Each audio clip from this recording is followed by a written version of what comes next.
Canda Kaisang saat resmikan UMKM Rans Nusantara hebat. Latihan pidato kalau jadi wali kota.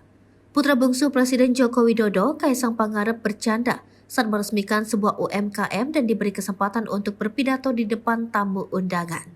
Candaan tersebut yakni berpidato dalam rangka persiapan menjadi wali kota. Momen ini pun terekam melalui Instagram Story sang istri, Erina Gudono, pada Rabu 31 Mei 2023.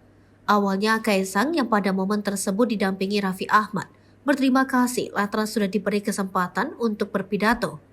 Terima kasih kepada Rans Nusantara hebat yang sudah memberikan kesempatan saya untuk berpidato hari ini, katanya.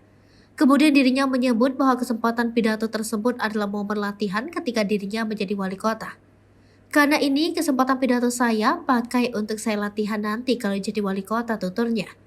Pernyataan Kaisang ini pun mengundang tawa, termasuk dari Raffi Ahmad yang berdiri di sampingnya mendampingi. Bahkan Raffi Ahmad sampai menutup mulutnya lantaran saking gelinya dengan pernyataan Kaisang. Pidato Kaisang pun berlanjut dengan mengatakan tidak ada maksud untuk menyinggung terkait latihan menjadi wali kota. Namun lantaran Raffi Ahmad berdiri di sebelahnya, ia pun merasa perlu untuk memberikan sedikit candaan dalam pidatonya.